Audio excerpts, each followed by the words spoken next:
Ya baik, sampai jumpa kembali dengan saya. Diminta oleh pengurus IPK Kristen Fakultas Teknik Unsa untuk mempresentasikan materi ini sebagaimana yang ada di dalam PDK untuk pemahaman dasar kekristenan. Ini makanya saya akan membahas tema ini pada saat ini tentang Tritunggal. Memang bicara soal tema ini bicara tema yang sangat luas dan sangat sulit untuk dibahas dalam beberapa menit, apalagi melalui video, dan akan memakan banyak sekali storage yang ada. Tetapi saya berharap dengan 20-30 menit ini bisa menjelaskan beberapa hal penting mengenai Tritunggal itu sendiri sebagai pemahaman Kristen, itu juga dengan saudara-saudara kita yang beragama Katolik memahami hal ini. Nah itu saya akan coba mempresentasikannya untuk kita semua. Dan dari bacaan ini saya ambil dari Kejadian pasal 1 ayat 1 sampai 3 dan juga dari Yohanes pasal 1 ayat 1 sampai 14. Nanti Anda bisa membacanya. Ini merupakan ayat landasan yang nanti dikaji secara khusus pada bagian belakang, tetapi penting untuk melihat bagian-bagian awal. Nah, sebelum memulai semua hal ini penting diingat bahwa Allah kita adalah Allah yang tidak terbatas. Segala hal yang akan kita bahas di dalam PowerPoint ini menjelaskan segala sesuatu dari sudut pandang manusia. Dalam arti pemahaman kita tentang karya Allah, teologi yang ada, begitulah cara kita memahami. Jadi penuh dengan keterbatasan. Jadi kalau ini pun belum bisa menjelaskan semuanya, mohon dimaklumi karena memang otak kita terbatas untuk memahami Allah yang tidak terbatas. Baik, kita akan dalam hal ini kita akan dua bagian saja. Dalam beberapa menit depan dua bagian. Bagian yang pertama kita akan berbicara soal esensi, soal dasar, esensi apa yang akan dibahas dalam esensi, yaitu arti dari Tritunggal, kemudian istilah dan konsep, kemudian asal mula dari mana dan juga indikasi kita tentang hal itu, tentang Tritunggal. Jadi makanya ini yang kita bahas yang pertama. Dan bagian kedua, sebagaimana yang saya selalu bilang bahwa saya tidak ingin ini menjadi pengetahuan saja, tetapi bagian kedua kita akan bagaimana untuk memahami secara pribadi dan bagaimana kita bisa menjelaskannya kepada orang lain. Pertanyaan yang saya susun itu adalah apa yang saya pahami setelah pemaparan ini dan apa yang bisa saya pertanggungjawabkan. Sebagaimana 1 Petrus pasal 3 mengatakan dengan jelas bahwa siap sedialah untuk mempertanggungjawabkan iman yang ada padamu, termasuk pengajaran tentang Tritunggal. Baik, mari kita melihat hal ini ya, Bapa, Anak, dan Roh Kudus. Ini yang selalu menjadi pergumulan, dan dalam kesempatan ini saya tidak punya waktu untuk menjelaskan tentang sudut pandang dari agama yang lain, dari teologi dalam agama, dan juga keberatan-keberatan, karena memang saya akan fokus menjelaskan kepada apa yang dimaksud dengan Tritunggal itu sendiri. Nah, mari kita lihat bagian pertama, bagian esensi, arti dari Tritunggal. Kalau melihat arti dari Tritunggal itu sendiri, bisa dikatakan bahwa Tritunggal rangkap tiga, ya dalam satu, tiga pribadi di dalam satu Allah. Ya, tiga pribadi dalam satu Allah. Atau bisa juga kita sampaikan dengan bahasa yang sedikit berbeda, yaitu satu esensi dalam bahasa Yunani dari kata ousia yang kemudian diterjemahkan dalam bahasa Inggris substance. Ya, jadi ousia, satu esensi dari diri Allah, tetapi ada tiga pribadi. Satu esensi dan tiga pribadi. Nah, penting di sini poin ketiga yaitu yang esa, bukan yang satu. Sekali lagi, yang esa bukan yang satu. Kalau Anda mulai naik Anda bertanya, nanti kita lihat pembahasan tentang ini, yang esa bukan yang satu. Baik, mari perhatikan tentang Tritunggal. Apa yang kita bahas tentang Tritunggal? Perlu kita catat bahwa istilah, tanda kutip istilah Tritunggal tidak ada di dalam Alkitab. Anda mau putar-putar Alkitab, melihat PL dan PD, tidak ada yang menjelaskan tentang kata Tritunggal. Jadi bisa menjadi catatan buat kita. Ini istilah, tanda kutip saya kasih kutip di situ, ya istilah Tritunggal tidak ada di dalam Alkitab. Tetapi tentang hal ini, konsep Tritunggal jelas ada di dalam Alkitab, baik di dalam Perjanjian Lama maupun di dalam Perjanjian Baru. Jadi konsepnya itu ada, istilahnya tidak ada satupun nabi yang menggunakan kata Tritunggal atau rasul menggunakan kata Tritunggal. tapi konsepnya ada di dalam perjanjian lama maupun perjanjian baru. Nah, kemudian apalagi? Allah inilah yang kita imani. Kita tidak beriman kepada satu Allah, satu pribadi, juga kepada banyak Allah atau kaum politeisme, tetapi beriman kepada Allah yang esa. Nah, kata esa ini menjadi kata kunci kita bila kita berbicara tentang Tritunggal. Nah, penting menjadi pertanyaan bahwa dari mana konsep Tritunggal itu sebenarnya muncul, atau datang dari mana konsep Tritunggal ini. Mungkin kita berpikir apakah ini konsep Yunani, karena mengingat bahwa Yunani punya banyak sekali kebudayaannya yang dikenal dengan kebudayaan Helenistik. Tetapi perlu diingat bahwa orang Yunani mempunyai banyak dewa. Mereka menyembah banyak ilah, banyak Allah lain yang disembah oleh orang Yunani. Jadi adalah satu hal yang tidak mungkin ketika kita mengatakan bahwa Tritunggal datang dari konsep Yunani. Atau mungkin kita bisa mengatakan Tritunggal itu datang dari konsep filsafat ya, abad pertama sampai ke 4 Masehi, dari zaman Thales sampai Socrates, atau mungkin dari zaman Plato dan juga Aristoteles. Perlu diingat bahwa sebelum Socrates malahan mereka menyembah banyak Allah. Socrates lah yang pertama kali mencetuskan tentang hal ini. Dia mengatakan bahwa aku percaya kepada satu Allah, Allah yang tertinggi, yaitu Allah yang sejati. Filsafat Socrates ini yang kemudian berkembang. Ya, dan kalau kita lihat tracing back ke belakang, melihat latar belakang, kemungkinan besar Socrates ini dipengaruhi oleh pemahaman monoteisme orang Yahudi. Karena mengingat Ibrani, orang Yahudi sudah berkeliaran kemana-mana. Mengingat pertama ke Babel, zaman Raja Nebukadnezar. Kemudian mereka juga sudah ke Alexandria, Mesir Utara. Dan juga mereka ke Makedonia. Jadi mereka yang sudah mengenal monoteisme ini atau percaya kepada satu Allah tiga pribadi ini telah menyebar kemana-mana. Jadi kemungkinan ketika Socrates muncul, dia membawa sumbangan atau sumbangsi pemikiran dari orang Yahudi tentang Allah. Ya. Nah, kemudian apakah mungkin kesimpulan bapak-bapak gereja karena mereka banyak pengalaman lalu mereka menyimpulkan, atau konsep ini memang murni lahir dari Alkitab? Nah, inilah tujuannya kita membahas soal Tritunggal kali ini.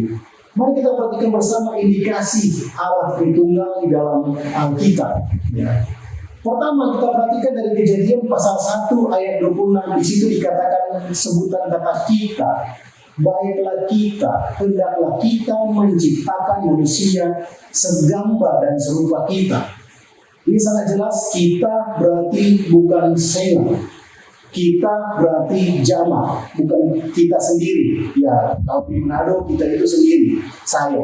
Tetapi kita dalam konteks bahasa Indonesia dan konteks internasional itu berarti bukan hanya satu. Dan di situ jelas Kejadian pasal 1 dengan indikasi pertama bahwa Allah bukan satu pribadi, tapi tiga pribadi dalam satu esensi seperti yang kita bahas dalam pemahaman kita yang pertama.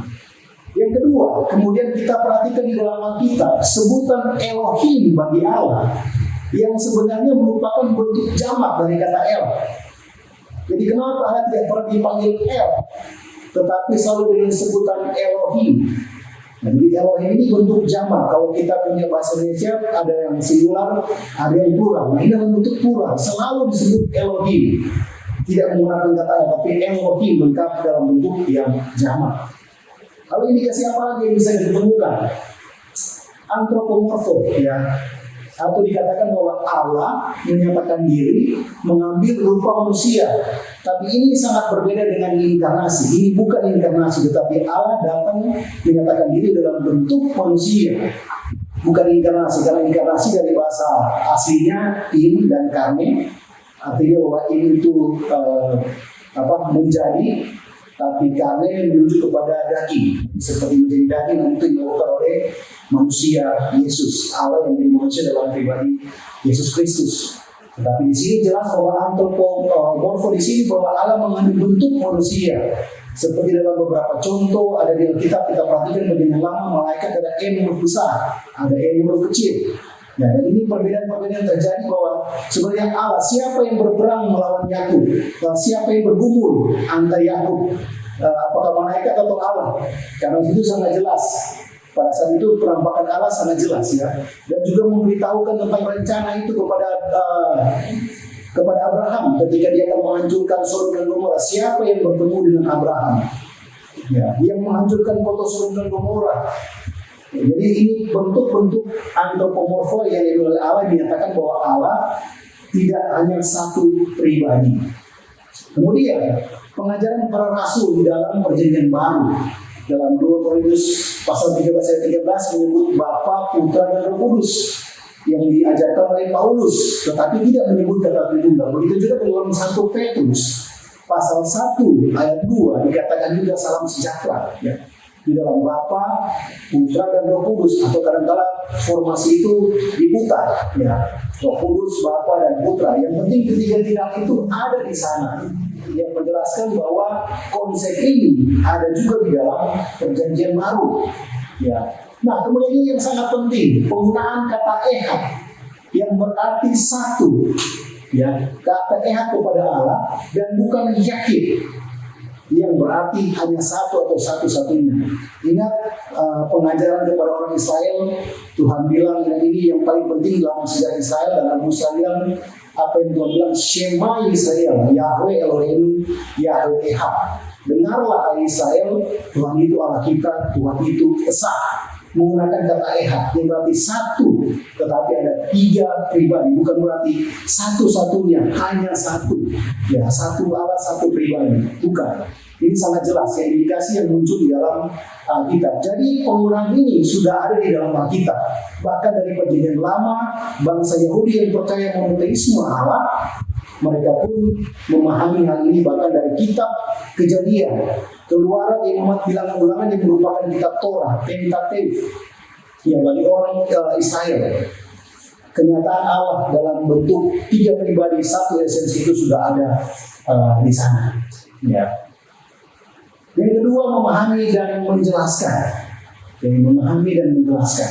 Ketika kita selesai bahwa membukti iman kita ada seperti itu, bahwa Allah kita Allah Tritunggal, satu esensi dengan 3 pribadi. Makanya bagaimana cara saya memahami dan bagaimana cara saya bisa menjelaskannya sebagai bentuk pertanggungjawaban iman saya kepada sesama yang membutuhkan jawaban. Ya. Makanya penting untuk memahami Tritunggal.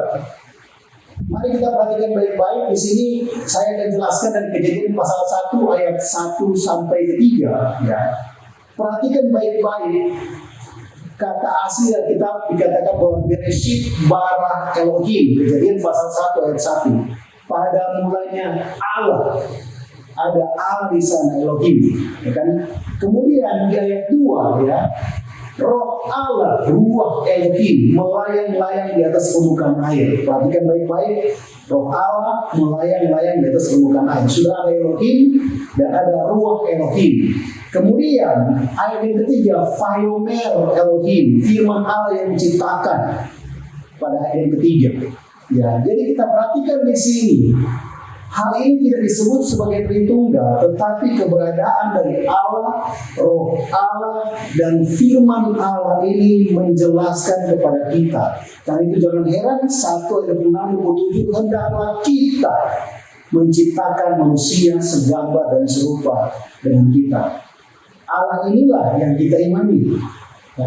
Mari kita lihat paralelnya di dalam perjanjian baru. Saya hanya mengambil 2 bagian Alkitab ini supaya singkat video yang ada, sehingga akan mempermudah nanti Anda memahaminya. Dalam Yohanes pasal 1 ayat 1 sampai 14 dan ayat 32, di mana saya temukan paralel yang sangat mirip dengan Kejadian pasal 1. Ya, di mana ayat 1, pada mulanya adalah firman. Firman itu bersama-sama dengan Allah. Kata Theon digunakan di situ dari kata Theos. Kata Theon, ada Allah di ayat 1. Tetapi juga selanjutnya di ayat 1, Theos en ho logos, yaitu Allah, firman Allah adalah Allah. Ayat 1. Jadi sudah ada Allah, ada firman Allah, Theos en ho logos. Dan kemudian ayat 14 bilang firman Allah itu menjelma menjadi manusia dan diam di antara kita. Nah, ini kita perhatikan baik-baik bahwa ada Allah dan firman Allah itu adalah Allah, dan firman Allah itu menjelma menjadi manusia dan diam di antara kita. Terang yang sesungguhnya telah datang ke dalam dunia. Dan kemudian di ayat yang ke-32 dari kisah itu, di situ disebut adalah Tonema, Roh Kudus. Dalam satu pasal yang sama dikatakan Tonema. Ya, ada Roh Kudus yang datang, turun. Ya. Jadi perhatikan baik-baik kolaborasi ini, perhatikan baik-baik pemahaman ini. Baik perjanjian lama maupun perjanjian baru berbicara tentang hal yang sama. Ada di sana bahwa satu esensi atau satu Allah dengan tiga pribadi. Ini bukan pengajaran politeisme, tetapi ini adalah monoteisme. Tapi karena Allah dipahami seperti saya memulai di awal tadi mengatakan bahwa Allah terlalu besar untuk dimasukkan di dalam otak kita yang terlalu kecil, sehingga sulit memahami karya Allah. Kita hanya bisa mengejar dari belakang karya Allah yang apa yang dikerjakan, dan kemudian kita coba berteologi dan memahaminya dan menyampaikannya dalam bahasa yang bisa kita mengerti. Saya berharap penjelasan ini boleh memberikan kita pengertian, ya. Nah, tapi bagaimana menjelaskannya kepada orang-orang? Kalau saya sudah paham seperti tadi, bagaimana cara menjelaskannya kepada orang-orang? Hal yang pertama yang saya mau bilang, hal sederhana yang bisa kita jelaskan ketika orang bertanya, Tuhan ada tiga. Tiga, Tuhan saya satu tetapi punya tiga pribadi. Karena sama dengan diri saya yang diciptakan, kita mengatakan selen dan denut, segambar dan serupa. Artinya bahwa kita mirip sekali dengan Allah. Nah, diri saya terdiri dari tubuh, sudah pasti saya punya tubuh, kemudian saya punya roh, dan tentu saya punya perkataan. Saya punya tubuh, punya roh atau jiwa saya yang menopang tubuh, dan kemudian saya perkataan. Saya punya perkataan. Nah, bagaimana kita mengkolaborasikannya dan bagaimana menjelaskannya? Ada begitu banyak contoh menjelaskan tentang Tritunggal. Misalnya, ya, air atau teh yang kemudian ditambahkan. Ini pemahaman-pemahaman klasik yang disampaikan. Bukan salah, tetapi kalau kita perhatikan baik-baik dari dua bagian yang kita tadi, Kejadian maupun Yohanes, sebenarnya kita sudah bisa dengan sederhana menjelaskannya di dalam tubuh kita. Karena tubuh kita adalah ciptaan Allah segambar dan serupa dengannya. Dan tubuh ada roh dan ada perkataan. Kalau begitu, bagaimana cara kita menjelaskannya? Kita bisa mulai dengan menanyakan beberapa hal ini. Katakanlah kepada saudara Anda, kepada teman Anda, kalau misalnya Anda punya pertemuan, apakah ketika saya hadir, apakah Anda dapat mengenal saya jika yang hadir dalam persekutuan Anda hanyalah perkataan saya? Kalau hanya kata-kata, pasti semua orang akan lari. Yang tidak ada tubuh, tidak ada jiwa. Ya, tidak akan mungkin, dan itu tidak akan mungkin terjadi. Ini pertanyaan pertama. Pertanyaan yang kedua adalah, apakah Anda bisa mengenal saya kalau yang tiba-tiba muncul hanyalah roh saya, tanpa perkataan dan tanpa tubuh?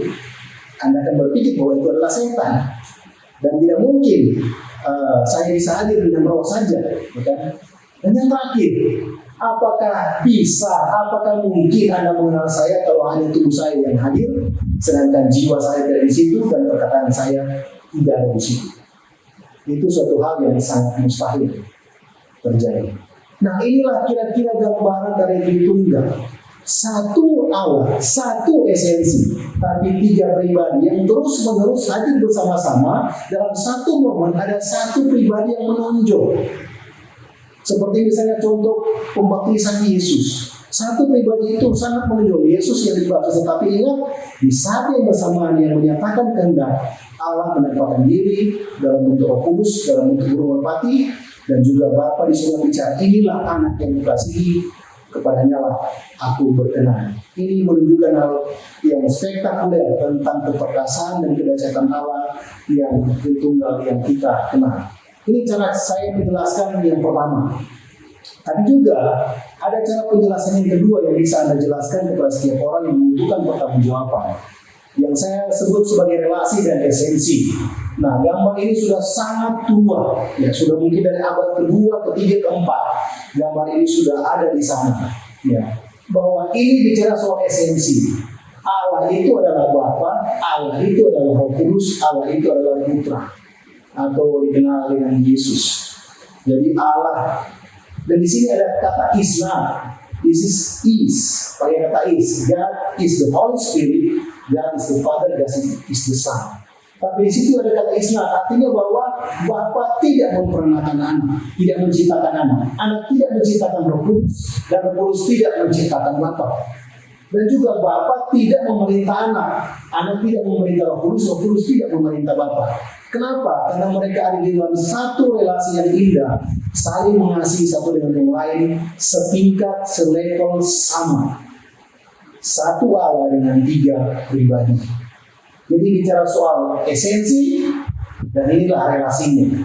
Mereka sama dalam relasi, dalam strata mereka sama. Begini cara kita menjelaskan, bahkan ini juga cara kita menjelaskan kepada anak-anak yang lebih muda untuk belajar memahami iman Kristen kita tentang siapa Allah yang kita sembah. Kenapa penting saya tekankan soal Allah yang kita sembah adalah Allah Tritunggal? Karena itu akan berdampak pada apa yang kita lihat, refleksi pernyataan Allah dalam bentuk kasihnya kepada kita. Saya berharap 2 cara menjelaskan ini bisa membantu kita untuk mempertahankan iman kita. Kesimpulan bisa apa yang bisa kita ambil dalam hal ini? Kesimpulan yang pertama, perhatikan, Allah yang kita sembah adalah Allah Tritunggal yang tidak terbatas dan bisa menyatakan diri dalam bentuk apapun sesuai yang Dia mau. Ingat, jangan batasi Tuhan dalam kotak kita yang sempit. Dia bisa berada, bahkan bukan hanya 3, bahkan lebih banyak, tetapi yang bisa kita kejar dari perjanjian lama sampai perjanjian baru, dari catatan-catatan yang para orang yang setuju dan para haters, semuanya menunjukkan kebenaran Allah yang disembah adalah Allah Tritunggal. Poin yang kedua, jika kita tidak percaya bahwa Allah yang kita sembah adalah Allah Tritunggal, maka seharusnya kita juga sulit percaya bahwa Allah adalah kasih. Kenapa? Sebab kalau hanya tunggal, siapa yang menjadi objek kasih Allah sebelum datang menyatakan kasihnya kepada dunia?